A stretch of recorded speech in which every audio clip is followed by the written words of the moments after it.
101 খুলনা তিনে মোট ভোট কেন্দ্রের সংখ্যা 115টি। 115টি ভোট কেন্দ্রে বাংলাদেশ আনসার ও গ্রাম প্রতিরক্ষা বাহিনীর প্রতিটি ভোট কেন্দ্রে 3 জন কমান্ডার সহ 13 জন সদস্য সার্বিক নিরাপত্তার দায়িত্বে নিয়োজিত আছে।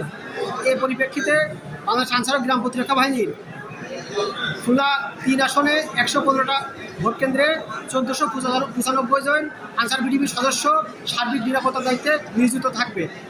আপনাদেরকে আরও আশ্বস্ত করতে চাই, বাংলাদেশ আনসার ও গ্রাম প্রতিরক্ষা বাহিনী নির্বাচনে সবথেকে বড় ভ্যানগার্ড হিসেবে ভোট কেন্দ্রের দায়িত্ব পালন করে এবারই প্রথম প্রিজাইডিং অফিসারের সার্বিক নিরাপত্তার জন্য একজন অস্ত্রধারী সশস্ত্র আনসার সদস্যকে ভোট কেন্দ্রে নিয়োজিত করা হয়েছে।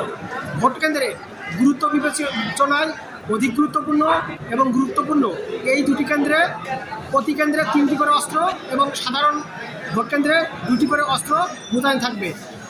সার্বিক নিরাপত্তা নিশ্চিতকল্পে খুলনা 3 আসনে 115টি ভোট কেন্দ্রে আনসার ও গ্রাম প্রতিরক্ষা বাহিনী 265টি অস্ত্র মোতায়েন থাকবে।